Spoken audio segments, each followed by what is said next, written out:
વિરામ બાદ ફરીથી આપનું સ્વાગત છે। તમામ મહાનુભાવો પણ આપણી સાથે જોડાયેલા છે અને જે પ્રમાણે વરસાદે તંત્રની જે કામગીરી છે, જે પ્રી મોન્સૂનની કામગીરી છે, તેની પોલ ખોલી નાખી છે, તેની પોલ પધરી કરી અને ધજાગરા ઉડાડી દીધા છે, તેના પર આપણે અત્યારે વિસ્તૃત ચર્ચા કરી રહ્યા છીએ અને તેની અંદર આપણી સાથે નવસારીથી વરિષ્ઠ પત્રકાર છે જીતેન્દ્ર પટેલ, તે પણ જોડાઈ ચૂક્યા છે। તો પહેલા તો મુકેશભાઈ, તમે જે પ્રતિક્રિયા આપવાની તમારી ઈચ્છા હતી અને આપણે સમય થઈ ગયો હતો વિરામનો, તો તમે એ પહેલા આપી દો ને ત્યારબાદ આપણે ચર્ચાને આગળ વધારીશું, જે નિલેશભાઈએ કીધું હતું એના પર। નિલેશભાઈની જે વાત છે ભાજપના પ્રવક્તાની, એના ઉપર સૌથી મોટો જો કોઈ સવાલ હોય ને તો એ ગુજરાતની ને દેશની જનતા ઉપર એમણે સવાલ કર્યો છે એવું મારું ચોક્કસ સાબિત થાય છે। જો આ ડિબેટ જાહેર જનતા જોતી હોય તો એ સાંભળે કે અમે બધું કરીએ છીએ, ભ્રષ્ટાચાર કરીએ છીએ, રોડ આવા કરીએ છીએ, બ્રિજ તૂટી જાય છે, મત અમને આપે છે ને પ્રજા, અમે ચૂંટાઈને આવીએ છીએ ને, તમારી જેમ ઘરે નથી બેઠા ને। એટલે એનો મતલબ કે હવે ગુજરાતની જનતાએ 100% વિચારવાનો સમય આવી ગયો કે આટલું બધું થયા પછી હવે સમજવું જોઈએ। આવું ભાજપના પ્રવક્તાના સ્ટેટમેન્ટ ઉપરથી દેખાય છે। બીજી વાત, એમણે એમ કહ્યું કે ધર્મેન્દ્રભાઈ જે આટલું બધું થઈ ગયું અને એમને બહાર લાયા એ અમે લાયા છીએ ને, તો શું બીજા કોઈ બાજુના પાકિસ્તાન દેશના કે ચાઇના વાળા લાવે? આપણે જ કરવાનું હોય ને ભાઈ, આપણા એ કર્યું હોય તો। અને આખી ગુજરાતની અંદર દરેક કોર્પોરેશનમાં આવા દરેક કોર્પોરેશનમાં એક શાહ છે। અને હમણાં બરોડા વાળા પેલા ભાઈ કહેતા હતા VIP રોડ ને કારેલીબાગ, મેં અઠવાડિયા પહેલા આ કહેલું ડિબેટમાં, ત્યારે વડોદરાના સંજીવભાઈ ના પાડતા હતા કે ત્યાં નાના બાળકના ગાલ જેવા રોડ। શું યાર, જુઠ્ઠું બોલવાનું, જોરથી બોલવાનું, વારંવાર બોલવાનું। અને મને એમ થાય છે કે તમે ડિબેટમાં આપણે કઈ એકબીજા ઉપર દોષારોપણ કરવા નથી જતા, તમે સાચી વાતને કબૂલ કરો અને રિપેરિંગ કરાવી શકતા હોય કે કામ ચાલુ કરાવી શકતા હોય, તમારી જો આગળ કહી શકવાની શક્તિ હોય તો એ કબૂલ કરો। બાકી તમે એમ કહો 30 વર્ષ પહેલા આમ હતું, અત્યારે આમ છે, ક્યાં સુધી બાપે શું કર્યું, દીકરાએ શું કર્યું, એના ગાણા ગાતા રહેશો? મને એ ખબર નથી પડતી। મુકેશભાઈ, હવે તમે જે પ્રતિક્રિયા આપી દીધી હોય તો ટૂંકમાં એટલું કહો કે ભાઈ સ્માર્ટ સિટી એટલે શું? કારણ કે એ લોકો બહુ કહે છે કે Ahmedabad smart city, Surat smart city, Vadodara, તો સ્માર્ટ સિટીનું કયું લક્ષણ તમને આટલા જીવનમાં દેખાય છે? જુઓ, સ્માર્ટ સિટી એટલે હું એવું માનું છું કે સ્માર્ટ સિટી એટલે આખા અમદાવાદમાં પ્રી મોન્સૂન પ્લાન ફેલ્યુઅર થાય એને સ્માર્ટ સિટી કહેવાય। સ્માર્ટ સિટી એટલે તમે અડધોથી 1 ઇંચ વરસાદ આવે અને જગ્યાએ જગ્યાએ પાણી ભરાઈ જાય એને સ્માર્ટ સિટી કહેવાય। બાકી સ્માર્ટ સિટીનું બજેટ લેવાની વાત છે। સ્માર્ટ સિટી માટે તમે અત્યારે જુઓ કે એક બીજો સમસ્યા એવી છે, અત્યારે જો આ ડિબેટ ચાલુ છે, આપણા મુખ્યમંત્રીની બાજુનું ગામ શીલજ ગામ, ત્યાંથી આવે છે, આખું એ શીલજ ગામ ડ્રેનેજ થી ખોદી નાખ્યું છે। ગામના લોકોએ ના પાડી હતી કે તમે ના કરશો 3 મહિના પહેલા કે પૂરું થઈ જશે, નથી થયું। જો આ એ ભાઈ મેસેજ કરી રહ્યા છે, મને તમે સમજો, એ ઘનશ્યામભાઈ પટેલ એનું નામ। મને એમ થાય છે કે તમે હાવ ખોટી વાત વિરોધ પક્ષ કરે એવી તમે સમજો। આજે પબ્લિકમાંથી પબ્લિકલી અમને મેસેજ જે મળે છે એની વાત કરીએ। સ્માર્ટ સિટી એટલે સાહેબ રસ્તા હોય ને, એટલીસ્ટ પ્રફુલભાઈ 5 વર્ષ તો રસ્તાને કઈ ના થવું જોઈએ।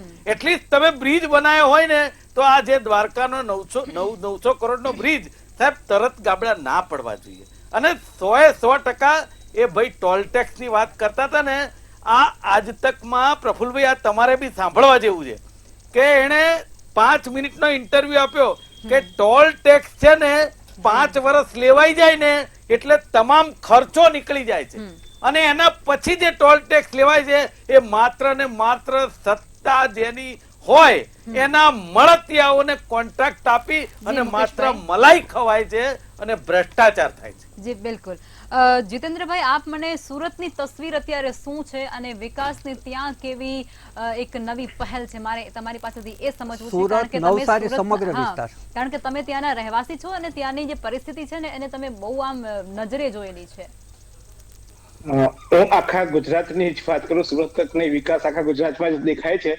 પણ વિકાસ એ રીતે થાય છે કે રસ્તામાં જો ખાડા પડે ને તો મિકેનિકલ નું ઘર ચાલે, એટલે મિકેનિકલ ના વિકાસ થાય। પછી વાત આવે કે એમાં કમર કોઈની તૂટે તો એ ડોક્ટર ને આવક મળે, એટલે ડોક્ટર વિકાસ થાય। કાલ ઉઠીને કપડા ગંદા થાય તો કપડા ગંદા થાય, કપડા ફાટી જાય તો નવા કપડા લેવાય. આ વિકાસ દેખાય છે મને તો. એટલે દરેક ક્ષેત્રના લોકોનો સાંકળીને વિકાસ થતો હોય. કોન્ટ્રાક્ટર એ રસ્તો તૂટી જાય અને બીજો રસ્તો બનાવવામાં, અધિકારીઓના હોય તો 2% ચાલે છે, 2% કદાચ એમાં જતા રહે. એટલે નેતાથી લઈને તે સામાન્ય માણસ સુધીની રોજગારીનો ઉપલબ્ધ એટલે રસ્તા પર ખાડા પાડવા, અને એ ખાડા પડે એટલે આખા લોકોનો સર્વાંગી વિકાસ થાય. સૌનો સાથ, સૌનો વાત, જે વિકાસની વાત હતી, આ સૌનો સાથ, કારણ કે બધાને જ રોજગારી મળે એ પ્રકારનો વિકાસ મને દેખાય છે. બાકી રસ્તો બને એવું કહે છે કે ગેરંટેડ રસ્તા હોય. કોન્ટ્રાક્ટરે એ રસ્તો જયારે કોન્ટ્રાક્ટ આપવામાં આવે, ટેન્ડર પાડવામાં આવે, ત્યારે 3 વર્ષ કે 5 વર્ષ સુધી એ રસ્તો તૂટે ના, અને તૂટે તો એ રિપેરિંગ કરવાની વાત આવે. પણ ચોમાસું આવે, પહેલું ચોમાસું આવે એટલે આપણે શોધવાનું કે ખાડામાંથી રસ્તો ક્યાં છે. આ બધે જ પરિસ્થિતિ આખા ગુજરાતમાં છે. અને એ મને નથી સમજાતું કે કેમ આમ થાય છે. હા, નેશનલ હાઈવે પર જ્યાં ટોલ રોડ હોય છે, ત્યાં એ ટોલ રોડમાં જ્યાં ટોલ લેવાતો હોય છે ત્યાં રસ્તા નથી તૂટતા. જ્યાં L&T ને રસ્તાનો કોન્ટ્રાક્ટ આપ્યો છે એ રસ્તા નથી તૂટતા, અને એ તૂટે છે તો કલાકમાં 2 કલાકમાં રિપેરિંગ થઈ જાય છે. તો બાકીના રસ્તાઓ કેમ રિપેર નથી થતા? બાકીના કોન્ટ્રાક્ટરને શું આપણે પૈસા નથી આપતા? બાકીના કોન્ટ્રાક્ટરને આપણે જે રસ્તાના કોન્ટ્રાક્ટરો છે એને આપણે ચૂકવણું નથી કરતા? શું એમની સાથે લેખિત કરાર નથી કર્યો? કેમ એની સામે કાયદેસર પગલાં નથી લેવાતા? રાજકોટમાં એક ઘટના બની તો કેટલા સમય FIR દાખલ થઈ ગઈ. તો અહીંયા જ્યાં રસ્તો બનતો હોય ત્યારે એન્જિનિયર થી લઈને તે ત્યાં જે કામ કરનાર અધિકારી હોય, એ જે તપાસ અધિકારી છે, થર્ડ પાર્ટી ઇન્સ્પેક્શન થતું હોય છે, થર્ડ પાર્ટી ઇન્સ્પેક્શન કરનારની સામે કેમ FIR નથી થતી? જો FIR કરો, જો કાર્યવાહી કરો તો ચોક્કસ આ લોકો રસ્તો સારા બનાવશે અને તૂટી નહીં જાય. બીજી વાત, એ લોકો તરત એક બહાનું કાઢે છે કે આ તો કુદરતી આફત છે. રસ્તા અચાનક વરસાદ આવે, અચાનક પાણી ભરાઈ જાય તો તમને ખબર છે કે આ રસ્તો છે, આજુબાજુનો વિસ્તાર આટલો મોટો વિસ્તાર છે, તો અહીંયા પાણી ભરાશે તો બાજુમાં પાણી નિકાલની વ્યવસ્થા તમે પહેલેથી જ કરી દો ને જયારે પ્લાન બનાવો છો ત્યારે. ત્રીજી વાત કે જયારે રસ્તા બને છે પછી એમને યાદ આવે છે કે અમારે તો ડ્રેનેજ નાખવાની બાકી રહી ગઈ, અમારે તો વાયર નાખવાના બાકી રહી ગયા, અને ખોદકામ કરે છે. એટલે એ ખોદકામના પૈસા પણ લે છે, જે એજન્સી કરતી એની પાસે પૈસા લે, પાછો કોન્ટ્રાક્ટરને એ પૈસા આપવામાં આવે.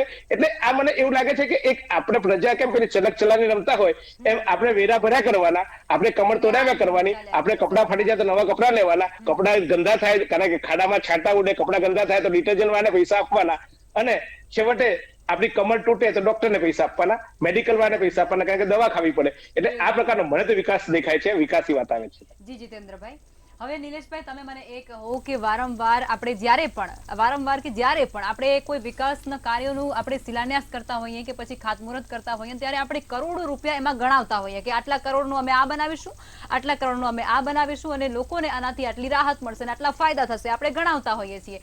પરંતુ એ કામ થઈ ગયા પછી એ તમે કેમ નથી ગણાવી શકતા? એક કરોડોના ખર્ચા આખરે કરવામાં ક્યાં આવે છે? કારણ કે જે તસવીરો સામે આવી રહી છે, જે દ્રશ્યો સામે આવી રહ્યા છે, એ તો વિકાસના પર્યાય થતા જ નથી સાબિત. બેન, હું સમગ્ર આખી મેં સંવાદ બધાનો સાંભળ્યો. દ્વેષભાવ હોય પણ આટલો પણ ના હોય કે તમને મેટ્રો ના દેખાતી હોય, તમને રોજગાર જે દર વધ્યો એ ના દેખાતો હોય, બેરોજગારી દર જે ઘટ્યો એ ના દેખાતો હોય. ગુજરાતમાં વંદે ભારત, એક મિનિટ બેન, એક જ મિનિટ સાંભળી લો કે તમને મેં પહેલા પણ એ જ વસ્તુ કીધી હતી કે અમે તમારા સારા કામ છે એ બતાવીએ છીએ, નથી બતાવતા એવું નથી, પરંતુ તમારા કામ સુધી અમે એ પહોંચાડવા માંગીએ છીએ, જે લોકોની પ્રતિક્રિયા છે. કારણ કે લોકો અને સરકાર વચ્ચેનો જે એક તાર હોય અમે છીએ. આપવા દો, પછી તમને મારા જવાબ ઉપરથી પછી ખબર પડશે કે કયા પ્રશ્ન કોટ પ્રશ્નો કરવા. બિલકુલ ના, તમે આ કીધું ને એટલા માટે હું તમને કહી રહી છું કે તમારા સારા કામ અમે બતાવીએ છીએ ભાઈ. અરે પણ બેન, મને બોલવા તો દો. તમે બોલશો તો પછી તમારા જવાબ, તમારા શબ્દો મારા મોંમાં નહીં મુકાય. શહેરોમાં વ્હાઇટ ટોપિંગ રોડ આવ્યા, બરાબર. બની શકે છે કે ઇટાલીના ચશ્મા લોકોએ બીજા લોકોએ પહેર્યા હોય, નવી સ્માર્ટ સ્કૂલો બની. અરે ભાઈ, તમને કદાચ દેખાતું ના હોય કે સમગ્ર ગુજરાતમાં એટલું બધું પાણી વરસાદ આવ્યું છે કે રોડ નથી દેખાતા, અને તમને રોડ ઉપરના પોપડા દેખાય છે. અરે ભાઈ, અમારી ભૂલ હશે તો અમે એક્સેપ્ટ કરીએ છીએ, અને તાત્કાલિક એની પર સમારકામ કરવા માટે અમે બંધાયેલા છીએ, કારણ કે અમને લોકોએ બેસાડ્યા છે, તમે નથી બેસાડ્યા. બીજી વસ્તુ કે પત્રકાર હોય, પત્રકારને એક તાજવો હોય કે ભાઈ બંને બાજુ, હા ભાઈ વાત સાચી છે, આ સરકાર આ કામ કરી રહી છે તો આ સરકારની ભૂલ છે. હું એમને કહી રહ્યો છું કે અમારા વિપક્ષના એક નેતાએ અમારા એક નેતાનું નામ આપ્યું, ત્યારથી તમને કહી રહી છું કે તમારા સારા કામ અમે બતાવીએ છીએ, નથી બતાવતા એવું નથી મારા ભાઈ. તમે મારા જવાબ સાંભળો કે તમે જે સારા કામ કરો છો એ અમે આખો દિવસ બતાવીએ છીએ ને, પરંતુ આ વસ્તુ પણ બતાવવી જરૂરી છે ને. અરે બતાવો ને પણ બેન, હું તો કહું ત્યાં લાઈવ સ્ટ્રીમ કરો, તમે લાઈવ ત્યાં કરો. હું એમને કહી રહ્યો છું કે જે સુદર્શન બ્રિજ ઉપર પોપડું પડ્યું, સાચી વાત છે, એ પોપડું આપણે દિલ્હી નહીં પણ વિશ્વમાં પહોંચી ગયું, કારણ કે આપણા ત્યાં વિપક્ષ 99 થી થોડો ઉભો થયો છે. સારી વસ્તુ છે, મેં પહેલા જ એમને આવકાર્યા, પણ એટલા માટે કે આ સરકારમાં ટ્રાન્સપરન્સી છે. અમે નેતાના ઘરે મૂકી શકીએ છીએ, તમારામાં નથી. એટલા જ માટે કહી રહ્યો છું કે એટલો પુષ્કળ વરસાદ પડે છે, આપણા ઘરમાંથી પાણી પડતા હોય, કારણ કે ખબર છે કે ભેજ ગમે ત્યાંથી પાણી ટે થતું હોય, તો રોડ તો બેન શું છે, છતાંય સરકાર તંત્ર એને પર એ જે પગલા લેવા જોઈએ, જેટલી એમેન્ડમેન્ટ કરવું જોઈએ, જેટલી નોટિસો કે જેટલા બ્લેકલિસ્ટ કરવા જોઈએ, એટલા સુઝાવ આપે છે બેન. એવો કયો કાયદો છે કે રોડ ઉપર એ પડ્યું હોય તો ફાંસી આપે છે? કેરળમાં એક આપેલી છે? નહીં. કેરળમાં વરસાદ નહીં પડતો હોય બેન. આમાં બંને પક્ષે એક હોય કે સોશિયલ સામાજિક વિષય પણ આવે છે. સાચી વાત છે, કોઈ પણ વ્યક્તિ હોય છે કે પ્રધાનમંત્રીએ ત્યાં આ કર્યું એટલે કે પ્રધાનમંત્રી, અરે ભાઈ પ્રધાનમંત્રી જ્યાં ગયેલા હોય ત્યાં શું ભ્રષ્ટાચાર થયેલો હોય? એક વ્યક્તિ ભ્રષ્ટાચાર કરતો હોય તો અમે એને રોકવાનો પ્રયાસ કરીએ, એનો મતલબ એવું નથી કે સમગ્ર સિસ્ટમ ભ્રષ્ટાચારી છે, સમગ્ર શૃંખલા ભ્રષ્ટાચારી છે. આ ભ્રષ્ટાચાર વાળા તમારા ત્યાં સ્ટુડિયોમાં બેઠા છે, કારણ કે ઘરે બેઠા છે, અને એટલા જ માટે અમે સરકારમાં છીએ બેન. કામ કરે છે, એની ભૂલ થાય છે, અને હું આપને કહું છું કે હજી પણ દિવસોમાં એ સારા એમેન્ડમેન્ટ આવશે. વ્હાઇટ ટોપિંગ રોડ દિવસે દિવસે વધતા જશે. આની પર પણ ટેકનોલોજી આવશે. એક કોન્ટ્રાક્ટરો ઉપર અમે મુખ્યમંત્રી શ્રી ભૂપેન્દ્રભાઈ પટેલે લાખ કરેલી છે બે. ગમે તે તમે ડિબેટ કરો, સાચી વાત છે, તમે સરકારની તમે આક્રોશ કરો, સાચી વાત છે, પણ સરકાર એ તો તમે બોલો. એક બે વ્યક્તિઓ પણ એ પોઈન્ટ નથી બોલતા. મારો વિષય એ છે, તમે બોલો, તમે જે બોલો છો એનાથી અમને સારું છે કે અમને સારા વોટ મળે છે, અમે ફરીથી સરકારમાં આવીએ છીએ, અમે એનાથી પણ વધારે. આજે ગુજરાત બેન તમે જુઓ, સમગ્ર ભારતમાં રોજગારી આપતું મોટામાં મોટું એક સ્ટેટ છે. કેમ નથી કોઈ એને ખોટું પાડી શકતું? કેમ વંદે ભારત જેવી દોડતી થઈ ગઈ ગુજરાતમાં, કેમ તમે ખોટા નથી પાડી શકતા? તમે ઇન્ફ્રાસ્ટ્રક્ચર જુઓ, તમે આજે તમારા પોતાના મકાનના ભાવ પહેલા શું હતા, 30 વર્ષ પહેલા ભાઈ હતા, અને 30 વર્ષ આજના શું, એના તમે કેમ નથી ગણકારતા? ક્યાંય ભૂલ હશે બેન, કહું છું, 100 માંથી 100 માર્ક કોઈને નથી મળતા. એક માર્ક પર તમને ઓછો છે તો 99 માર્ક ને તમારે ના ભૂલાય. અને એટલા જ માટે કહું છું બેન કે જેટલાની બી તકલીફ છે, તકલીફ દૂર થઈ જશે. આજે વાતાવરણ પ્રમાણે, પર્યાવરણ પ્રમાણે આપણે નથી જીવી શકતા, આપણને ખ્યાલ છે, પણ એની સામે આપણે ટકી રહેવા માટે આધુનિક જે ટેકનોલોજી આનો ઉપયોગ પણ કરીએ છીએ. એ સારા કોન્ટ્રાક્ટરોને પણ આપણે સાથે રાખીએ છીએ. કઈ ભૂલ થાય છે, કદાચ એનાથી બી ભૂલ ના થતી હોય, કોઈ વાતાવરણ પ્રમાણે ભૂલ થતી હોય, તો એ ભૂલને આપણે સોર્ટ આઉટ કરીએ છીએ. કારણ કે એ રોડ ઉપરથી માત્ર ભાજપના લોકો નહીં, એ પ્રજા, એ કોંગ્રેસના વ્યક્તિ, બધા લોકો, તમારા મારા બધાનો ઉપયોગ થતો હોય, એટલા માટે કોઈ માણસ ખોટું ના કરે એકદમ, સમજો. અને જે ખોટું કરે છે એને અમારી સરકાર એને પકડે છે. જી નિલેશભાઈ, હવે મુકેશભાઈ, જે પ્રમાણે નિલેશભાઈ વાત કરી રહ્યા છે કે તમારા જે ભ્રષ્ટાચારો ભૂતકાળમાં હતા એને સુધારવામાં એમને એટલો સમય લાગ્યો છે, અને એની વચ્ચે તેમને આટલું બધા કામ કરી નાખ્યા છે. હવે તમારી પાસે એવા કયા ઔષધિ છે જે આ ભ્રષ્ટાચાર ભાજપ અત્યારે ફેલાવી રહી છે, જો એ તમે આવશો તો એને દૂર કરી નાખશો? સૌથી પહેલા તો બેન, જો એમણે ઘણી બધી વાત કરી અને ગપગોળા ફેંકવાની વાત કરી કે જે રીતે આપણા લોકલાડીલા પ્રધાનમંત્રી 2014માં સત્તાના સુકાન સંભાળ્યા ત્યારે એમણે દેશવ્યાપી આંદોલનમાં સાથ આપ્યો. પેલા અન્ના હજારે, પેલા બાબા રામદેવ ને બધા ઘણા બેઠા હતા, અને એ લોકોએ કે બહોત હુઈ મહેંગાઈ કી માર, અબ નહીં ये સરકાર, અબ મોદી સરકાર. અને આ વખતે સાહેબ બધાએ એક સૂત્ર આપી દીધું કે બહોત હુઈ મહેંગાઈ કી માર, અબ નહીં મોદી સરકાર. એટલે એનડીએ આવી તમારી માંડ એમ સમજો. એમાં તમે આંધ્રામાં અને બિહારમાં જો પેકેજ ના આપ્યો ને તો અત્યારે જ હવા ટાઈટ થઈ જાય. એટલે હવે એ વાત જવા દો. બીજી વાત, હવે તમે ભ્રષ્ટાચારની કરી છે ને, કે ભ્રષ્ટાચારી ત્યાં બેઠા છે એટલે જ ઘરે બેઠા છે. તો એક વાત કહું મુકેશભાઈ, આપણે વ્યક્તિગત આક્ષેપો પ્રત્યે આક્ષેપોને બદલે એક જ મિનિટ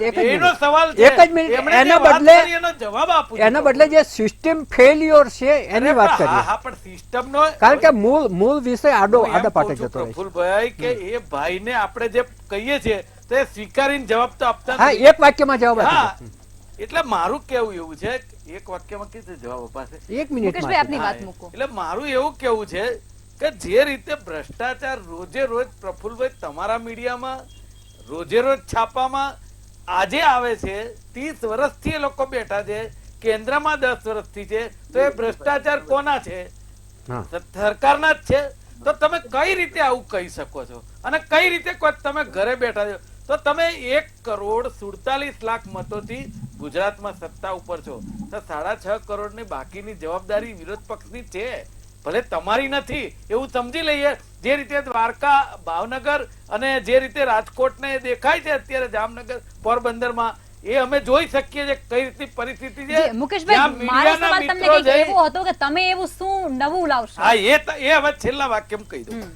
અમે એ લાવવા માંગીએ છીએ, અમારી સરકાર હશે કે કોઈ બી નહીં, કે કોર્પોરેટર હોય નવું લાવશે. એક મિનિટ, મને વાત એને વચ્ચે બોલવાની આદત છે, સંસ્કાર છે.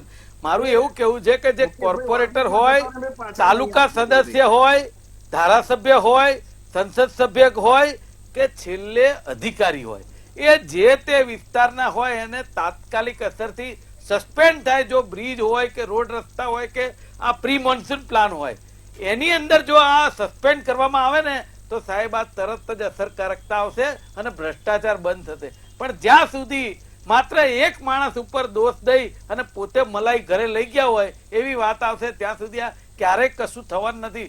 અમે 100% દાખલ કરીશું. બિલકુલ.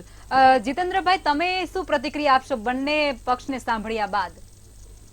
ચોક્કસ, જો નેતાઓ જે શાસક પક્ષ છે એ પોતાની વાત કરવાનું અને વિપક્ષ એની ત્રુટીઓ કાઢવાનું. આપણે પત્રકાર છે, આપણે ન્યુટ્રલ વાત કરીએ. નિલેશભાઈએ કીધું કે તમે પત્રકારો ટીકા કરો છો. અમે ટીકા જ નથી કરતા. તમારા જેટલા કાર્યક્રમો થાય છે એના ઉદઘાટનો, તમારા જે સારા કામો થાય છે એના લોકાર્પણના કાર્યક્રમો અમે બતાવીએ છીએ. અમે પ્રજાની સુવિધાની વાતો કરતા હોય છે. અત્યારે પણ મેં તમને કીધું કે રાજકોટમાં જે કાર્યવાહી થઈ એવી કાર્યવાહી અન્ય દરેક જગ્યાએ થવી જોઈએ. એટલે તમે રાજકોટમાં જે તમે એફઆઈઆર કરી કે જે કાર્યવાહી કરી એને અમે બિરદાવી છે. એટલે પણ અન્ય કોન્ટ્રાક્ટરો કે અન્ય શહેરમાં ગલી ગલીમાં રસ્તાઓ તૂટી જાય છે એ વાસ્તવિકતા છે. તમારા ઘરે બી તૂટ્યા છે, મારા ઘરે બી તૂટ્યા છે અને ગામના ઘરે બી તૂટ્યા છે. રસ્તાઓ તૂટ્યા એમાં કોંગ્રેસ કે ભાજપ પર નથી કે આ રસ્તામાં ભાજપ વાળા ચાલવાના એટલે નહીં તૂટે, કોંગ્રેસ વાળા ચાલે એટલે નહીં તૂટે. અમે પત્રકારો છીએ, જે રિયલી દેખાય છે પ્રજા, અમે પ્રજા છીએ, પ્રજાનો જે અવાજ છે અમે કહીએ છીએ કે ભાઈ તમે બુલેટ ટ્રેન બનાવી, તમે વંદે ભારત વાળા દોરાવી, ચોક્કસ એને અમે સલામ કરીએ છીએ.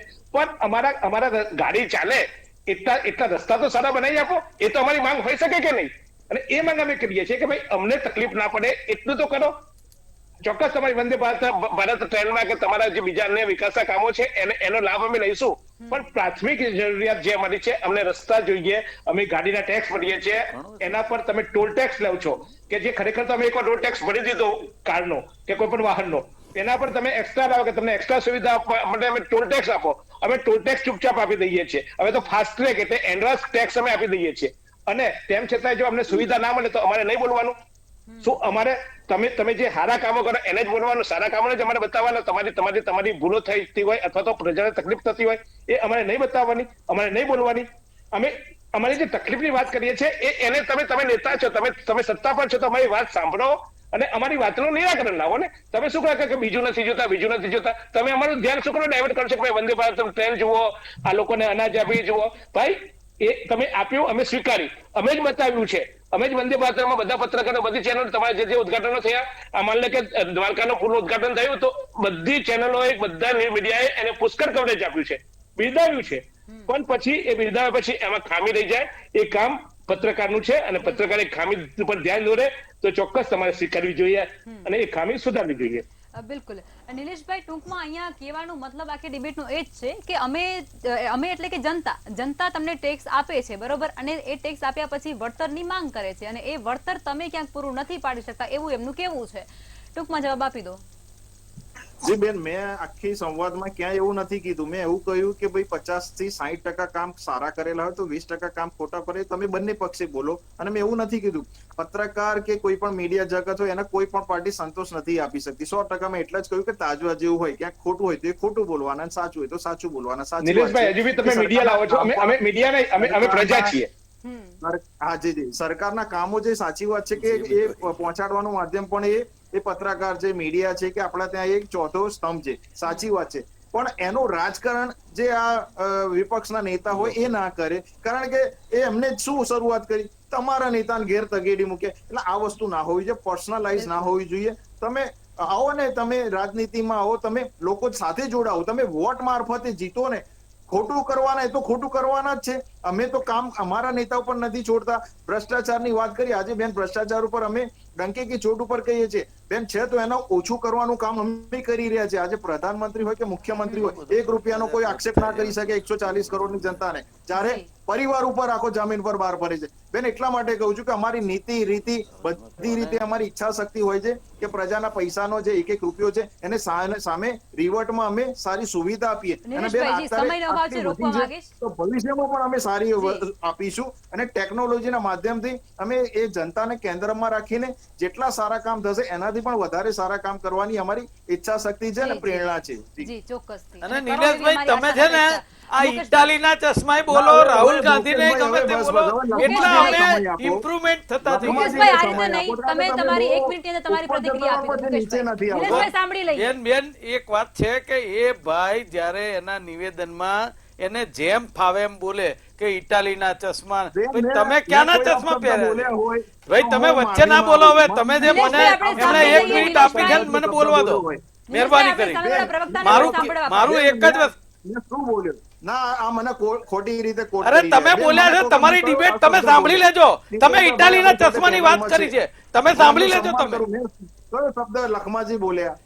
હવે તમે શાંતિ રાખો ભાઈ. સાંભળી લઈએ મુકેશભાઈ. મારું એક જ વસ્તુ કેવું છે કે તમે તમતારે સોનિયાજી, પ્રિયંકાજી, રાહુલજી અને જે પરિવારને ફાંસીએ ચડાવો તો ચડાવી દો. તમે તેના માટે આટલી બધી પડે એ કરો છો. તમારો ભ્રષ્ટાચાર બહાર આવે એટલે અમારે કહેવાનું, તમે બ્રિજ તોડી નાખો તો અમારે કહેવાના નહીં, તમે રોડ રસ્તા સરખા ના કરો તો અમારે કહેવાનું નહીં, અને તમે માત્ર ને માત્ર એક જ વાત કર્યા કરો છો કાયમ. જી મુકેશભાઈ એ જોડે ને જોડે જ બોલ્યા કરે છે. જી મુકેશભાઈજી, જીતેન્દ્રભાઈ આપ આપની પ્રતિક્રિયા એક જ જામીન આપે સાચું છે, હું સત્ય સાથે ઉભો છું. બોલો. હજી ભાઈ જામીનની વાત ના કરો તમે. હું વાત કરીશ તો મારી પાસે 50 દાખલા છે. ગુજરાતના પૂર્વ ગૃહમંત્રી હરેનભાઈ પંડ્યાના હત્યારા કોણ છે એને તો શોધી આપો. તો નિલેશભાઈ ભાજપને 70% મત આપ્યા છે, અમે પ્રજાએ તમને મત આપ્યા છે એટલે તમે સત્તા પર છો. તો અમે તમારા પર વિશ્વાસ મૂક્યો છે અને એ વિશ્વાસ મૂક્યા પછી અમે એ વિશ્વાસની અપેક્ષા રાખીએ છીએ. આપણે ઘરે આપણે વાઈફને ગઈને શાકભાજી લાવ્યા ને તો કહીએ કે આજે રીંગણનું શાક બનાવજે, તો રીંગણ આપણે લાવીને આપ્યા હોય તો આપણે આશા રાખીએ કે આજે રીંગણનું શાક મને મળશે. પછી રીંગણની જગ્યાએ તમને કારેલાનું શાક મળે તો પૂછો તો ખરો ને તમે ઘરે જઈને કે ભાઈ મેં તો તારી પાસે રીંગણની અપેક્ષા રાખી હતી, કારેલાનું શાક શું કરો બનાવ્યું? એમ પ્રજાએ અમે તમને મત આપીને એક સત્તા પર મૂક્યા કે તમે અમારા માટે સારા રસ્તા બનાવશો, સારી સુવિધાઓ આપશો. તમે જે કર્યું છે એ સ્વીકારીએ છીએ અમે. હજુ બી કહું છું કે તમારું જે સારા કામો છે એને 100% સલામ કરીએ છીએ, પણ અમને જે તકલીફ પડે છે એ વાત બી તો અમે તમને કહીએ છીએ ને, એ તમારે સ્વીકારીને એમ કહેવું જોઈએ કે હા ભાઈ રસ્તા તૂટ્યા છે ચોક્કસ, પણ જલ્દી બનાવી આપીશું. એની અમે અપેક્ષા રાખીએ છીએ ને. અમે ક્યાં તમને એમ કીધું કે તમે રસ્તા અત્યારે નથી બનાવ્યા? એમ બનાવ્યા છે, અમે એમ જ કીધું બનાવ્યા છે પણ તૂટી જાય છે, તો તૂટે ના એવા રસ્તાઓ અમને આપો.